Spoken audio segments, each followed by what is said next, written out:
Il clamoroso e bassissimo voto rifilato dai sindaci del Bassanese al DG Carlo Bramezza conferma che qualcosa al San Bassiano proprio non funziona.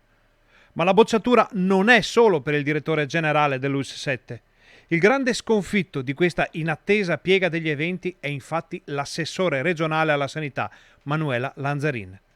Ex sindaco di Rosà, eletta per 2 volte in regione e assessore alla sanità del governo veneto, si ritrova ad avere nella propria provincia di riferimento un DG con il voto medio di 16 ventesimi nell'ULSS 8 e quel che è peggio, i sindaci del Bassanese che si schierano compatti contro l'operato del DG scelto dalla regione per l'ULSS 7.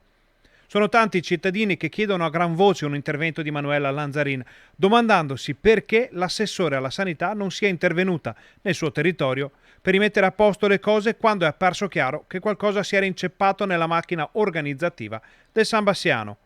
E ora il muro dei sindaci, rinforzato dal cemento delle firme e delle lamentele dei cittadini che non ce la fanno più. Per tanto tempo sono state poste domande alle quali nessuno ha dato risposte. Ora il tempo delle domande è finito. È arrivato il tempo dei voti, dei giudizi, e non c'è spazio per essere rimandati a settembre.